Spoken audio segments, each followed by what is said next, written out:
Hello students, brilliant academy की online class में आपका स्वागत है। थोड़ा स्वास्थ्य में प्रॉब्लम होने के कारण कल आपको करंट का वीडियोस नहीं मिल पाया, इसीलिए हमने कल का और आज का 2 दिनों का जितने इम्पोर्टेंट क्वेश्चन हैं वो एक साथ आपके लिए लाए हैं और उम्मीद करते हैं आपकी पढ़ाई अच्छी चल रही होगी। अगर आप देखेंगे कि आज का पहला क्वेश्चन जो आपके लिए इम्पोर्टेंट क्वेश्चन है, पहला, भारतीय रेलवे की किस इकाई ने दार्जिलिंग हिमालयन रेलवे रूट पर जंगल टी टॉय ट्रेन सफारी शुरू की है? बहुत इंपॉर्टेंट है आपका, जंगल टी टॉय ट्रेन सफारी शुरू की है। किस इकाई ने? तो उसका नाम क्या है? पूर्वोत्तर सीमांत रेलवे। आपको पता है भारत में लगभग 18 रेलवे जोन पाए जाते हैं और उनके मुख्यालय अलग अलग जगह हैं। तो उसमें एक इकाई की बात कर रहा है आपका, किस इकाई ने शुरू किया है आपके? तो पूर्वोत्तर सीमांत रेलवे ने शुरू किया है ये आपके लिए। फिर नेक्स्ट अगर क्वेश्चन की आप बात करते हैं जो इम्पोर्टेंट क्वेश्चन है आपके लिए, हरियाणा के सोनीपत के 23 वर्षीय सुमित अंतिल ने टोक्यो पैरालंपिक में किस खेल में देश के लिए गोल्ड मेडल जीता है? किस खेल में जीता है? Javelin throw. इसी खेल में आपके ओलंपिक खेलों में नीरज चोपड़ा ने स्वर्ण पदक जीता था। दोनों क्वेश्चन आप याद रखिएगा, ये पैरालंपिक की बात कर रहा है तो पैरालंपिक में कौन हो जाएंगे? सुमित अंतिल। ये कहाँ के रहने वाले हैं? कि हरियाणा के रहने वाले हैं। और कौन सा मेडल जीता है आपका? तो गोल्ड मेडल जीता है। किस खेल में जीता है? जेवेलियन थ्रो में जीता है। सब क्वेश्चन आपके लिए इंपॉर्टेंट हो जाते हैं। आपके ओलंपिक तो कंप्लीट हो चुके हैं, पैरालंपिक भी कंप्लीट हो जाए, फिर आपके लिए कंबाइंड वीडियो बना दिया जाएगा मोस्ट इंपॉर्टेंट क्वेश्चन का। अभी आप इतना ही पढ़ते रहिए। फिर कुछ बातें नोट में लिख दिया गया है कि उन्होंने वर्ल्ड रिकॉर्ड बनाते हुए 68.55 मीटर का थ्रो किया है। इस उपलब्धि के लिए उन्हें हरियाणा सरकार ने 6 करोड़ रुपए के इनाम देने की घोषणा की है। बहुत अच्छी बात है, क्योंकि अगर व्यक्ति कोई अच्छा काम करता है उसको आप प्रोत्साहन देते हैं तो उसका प्रोत्साहन और बढ़ता है। फिर अगर बात करेंगे नेक्स्ट आपके लिए करंट का क्वेश्चन है कि किस राज्य की सरकार ने सूखा प्रभावित किसानों को 9,000 रुपये प्रति एकड़ देने की घोषणा की है? तो कौन से राज्य की सरकार ने? छत्तीसगढ़ राज्य की सरकार ने यह घोषणा की है कि सूखा प्रभावित क्षेत्रों में यदि किसानों की फसल खराब हो जाती है तो 9,000 रुपये प्रति एकड़ उसको दिया जाएगा। नेक्स्ट क्वेश्चन की अगर आप बात करते हैं, 1 से 7 सितंबर तक पूरे भारत में प्रतिवर्ष कौन सा राष्ट्रीय सप्ताह मनाया जाता है? तो कौन सा सप्ताह मनाया जाता है? राष्ट्रीय पोषण सप्ताह। अगर भारत की आप बात करेंगे तो भारत के व्यक्तियों को जो सबसे ज़्यादा समस्या रहती है वो पोषण की समस्या है, क्योंकि जितनी शरीर को आवश्यकता होती है उतनी विटामिन, प्रोटीन, कार्बोहाइड्रेट वो नहीं ले पाते हैं, इसलिए उनको पोषण की प्रॉब्लम आती है और उनका शरीर वीक हो जाता है। इसी वजह से हर वर्ष क्या किया जाता है आपका 1 से 7 सितंबर राष्ट्रीय पोषण सप्ताह मनाया जाता है। अगर नेक्स्ट क्वेश्चन की आप बात करेंगे, भारतीय ग्रैंड मास्टर पी इनियान ने किस शहर में आयोजित नोइशील इंटरनेशनल ओपन सन 2021 शतरंज टूर्नामेंट को जीता है? तो कहाँ पे आयोजन हो रहा था? इसका आयोजन आपके पेरिस में हो रहा था। इसको जीता किसने है? तो भारतीय ग्रैंड मास्टर पी इनियास ने जीता है। फिर अगर देखेंगे कुछ बातें आपके यहाँ पे नोट में जो इंपॉर्टेंट हो जाती हैं, भारतीय ग्रैंड मास्टर पी इनियास ने पेरिस में आयोजित नोइशील इंटरनेशनल ओपन सन 2021 शतरंज टूर्नामेंट को जीता है।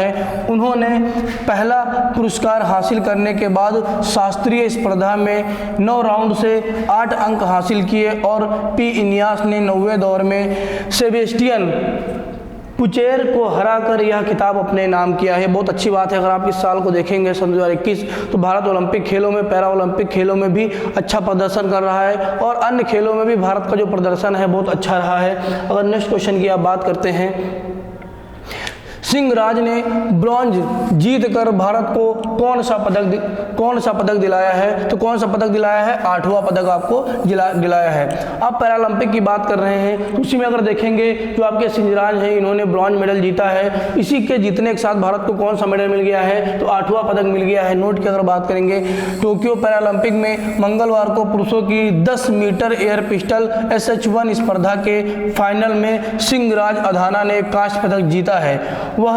216.8 स्कोर के साथ तीसरे स्थान पर रहे हैं। कुछ आपके लिए इंपॉर्टेंट बातें हो गई हैं। फिर अगर आप बात करेंगे नेक्स्ट क्वेश्चन की, किसने योग प्रोटोकॉल वाला वाइब्रेक ऐप तैयार किया है? तो किसने तैयार किया है? आयुष मंत्रालय ने तैयार किया है। अभी देखेंगे आपके नमस्ते योग जो ऐप लॉन्च किया था आयुष मंत्रालय ने, वो आपके पेड में पूछा गया है। तो जो भी आपके ऐप लॉन्च होते हैं या जो भी आपकी परियोजनाएं लॉन्च की जाती हैं आपके लिए बहुत इंपॉर्टेंट रहता है, इसको आप पढ़ते रहिए। तो वाइब्रेक किसके लिए तैयार किया गया है? योग प्रोटोकॉल के लिए तैयार किया गया है। और किसने तैयार किया है? आपके आयुष मंत्रालय ने तैयार किया है। कुछ नोट में अगर आप देखेंगे, एक योग प्रोटोकॉल विकसित किया है जो रोजाना काम की दिनचर्या के साथ तालमेल बनाते हुए पेशेवरों को तनाव घटाने और फिर से काम पर ध्यान केंद्रित करने में मदद कर सकता है। आसन, प्राणायाम और ध्यान सहित 5 मिनट का प्रोटोकॉल एक जो आपका ये ऐप बनाया गया है इसमें बताया गया है। कहने की बात आप देख सकते हैं कि देखा गया होगा कि ज़्यादातर काम के दौरान व्यक्तियों को मानसिक और शारीरिक थकावट आती है, लेकिन अगर आप 5 मिनट का ब्रेक लेकर अगर थोड़ा बहुत प्राणायाम कर लेते हैं, थोड़ा बहुत ध्यान केंद्रित करते हैं तो आपको पुनः एनर्जी मिल जाती है और पुनः आप काम कर सकते हैं। तो आप याद रखिएगा, इस समय आयुष मंत्री कौन है आपके? तो सर्बानंद सोनोवाल हैं, ये आपके कौन है? आयुष मंत्री हैं। नेक्स्ट क्वेश्चन की अगर आप बात करेंगे, प्रो कबड्डी लीग में सबसे महंगे बिकने वाले खिलाड़ी बन गए, इनका नाम क्या है? प्रदीप नरवाल। ये सबसे महंगे खिलाड़ी बने हैं जो प्रो कबड्डी लीग में बिके हैं। अगर आप बात करेंगे नोट की, तो प्रदीप नरवाल को प्रो कबड्डी लीग में यूपी योद्धा द्वारा 1.65 करोड़ रुपए में खरीदा गया है। अगर आप नेक्स्ट क्वेश्चन की बात करेंगे, वित्त मंत्री ने लोन क्रेडिट गारंटी योजना शुरू की है, इनका नाम क्या है जिन्होंने शुरू की? तो आपको पता है वर्तमान में आपके वित्त मंत्री निर्मला सीतारमण जी हैं, इन्होंने लोन क्रेडिट गारंटी योजना शुरू की है। अगर आप देखेंगे, कोरोना से प्रभावित क्षेत्रों को संकट से निकालने के लिए सरकार ने बड़ा कदम उठाते हुए आज वित्त मंत्री निर्मला सीतारमण ने 50,000 करोड़ का लोन क्रेडिट गारंटी योजना को शुरू किया है। आपको राशि भी याद रखनी है आपको, और आपको किसने शुरू किया है आपको, और किस मंत्रालय ने शुरू किया है, ये सब आपको बातें याद रखनी है। फिर अगर आप बात करेंगे टोक्यो पैरालंपिक में पुरुषों की ऊंची कूद स्पर्धा में अब तक भारत ने कितने पदक हासिल कर लिए हैं? तो भारत ने 2 पदक हासिल कर लिए हैं। किसने किसने हासिल किया इसको देख लीजिए। यहाँ T63 स्पर्धा के फाइनल में मरियप्पन थंगवेलु ने रजत पदक और शरद कुमार ने कांस्य पदक अपने नाम किए हैं। मरियप्पन थंगवेलु का यह दूसरा पैरालंपिक में मेडल है। इससे पहले उन्होंने रियो सन 2016 में गोल्ड मेडल जीता था। आपको पता होना चाहिए जो मरियप्पन थंगवेलु हैं पैरा ओलंपिक के ध्वजवाहक भी हैं। ये आपके भी पेड में क्वेश्चन पूछा गया था, ये आप याद रखिएगा। ये इन्होंने पैरा ओलंपिक में दूसरा पदक जीता है। इससे पहले अगर सन 2016 की बात करेंगे तो वहाँ पर इन्होंने गोल्ड मेडल जीता था। फिर अगर बात करेंगे मगरमच्छ की 3 प्रजातियों वाला पहला जिला बना है, तो कौन सा जिला बना है? उड़ीसा का केंद्रपाड़ा। यहाँ पर मगरमच्छ की 3 प्रजातियाँ पाई जाती हैं। ये भारत का पहला जिला बना है। ये आपके लिए इंपॉर्टेंट क्वेश्चन हो जाता है। फिर आपके लिए कुछ विविध के क्वेश्चन जो बहुत इंपॉर्टेंट है वो आपके लिए लाए गए हैं। अगर आप बात करें विविध के क्वेश्चनों की, तो यहाँ पर हम आज आपके लिए महत्वपूर्ण संविधान संशोधन लाए हैं। हम करंट के वीडियो के साथ पूरे संविधान संशोधन यहाँ पर हम आपको कंप्लीट करेंगे एक एक दिन करके। अगर आप बात करेंगे पहला संविधान संशोधन, सबसे बड़ी बात पहला तो जरूर इंपॉर्टेंट रखिए, याद रखिए। पहला संविधान संशोधन क्या किया गया था? तो आपको पता है 26 जनवरी 1950 को हमारा संविधान लागू हुआ था। उसके जस्ट 1 साल में 1951 में क्या हुआ था? पहला संविधान संशोधन कर दिया गया था। और किया क्या गया था कि इस संशोधन के द्वारा 9वीं अनुसूची को हमारे संविधान में शामिल किया गया था। आप अनुसूचियाँ पढ़ते हो, आपके संविधान में 12 अनुसूचियाँ हैं, तो उसमें से जो 9वीं अनुसूची है वो पहले संविधान संशोधन के तहत आपकी 1951 में जोड़ी गई थी, आपको याद रखना है। फिर अगर बात करेंगे दूसरा संविधान संशोधन कब हुआ था, तो दूसरा संविधान संशोधन 1952 में हुआ था। इसमें काम क्या किया गया था? संसद में राज्यों के प्रतिनिधित्व को निर्धारित किया गया था। अगर आप देखेंगे 7वां संविधान संशोधन 1956 में हुआ था। इस संशोधन के द्वारा राज्यों को आ, बा, सा और दा वर्गों का विभाजन समाप्त कर उन्हें 14 राज्यों और 6 केंद्र शासित प्रदेशों में विभक्त कर दिया गया था।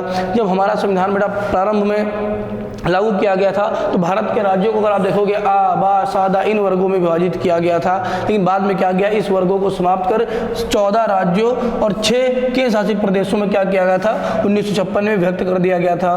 फिर अगर देखेंगे 10वां संविधान संशोधन आपके 1961 में हुआ था। इसमें काम क्या हुआ था? दादरा और नगर हवेली को भारतीय संघ में शामिल कर उन्हें संघीय क्षेत्र की स्थिति प्रदान की गई थी।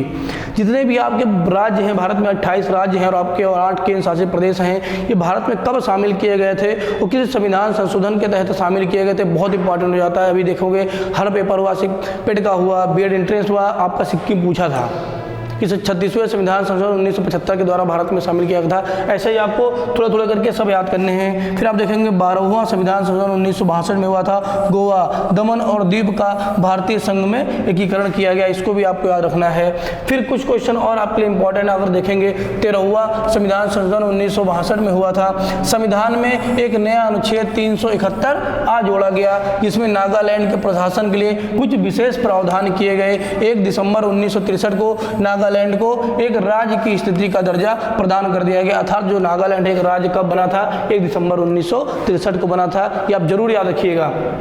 फिर अगर आप बात करते हैं 14वां संविधान संशोधन 1963 में हुआ था। पांडिचेरी को संघ राज्य क्षेत्र के रूप में प्रथम अनुसूची में जोड़ा गया तथा इन संघ राज्य क्षेत्रों जैसे हिमाचल प्रदेश, गोवा, दमन द्वीप, पांडिचेरी, मणिपुर में विधानसभाओं की स्थापना की व्यवस्था की गई। आपको याद रखना है, बहुत इंपॉर्टेंट है आपके लिए। 21वां संविधान संशोधन 1967 8वीं अनुसूची में सिंधी भाषा को जोड़ा गया।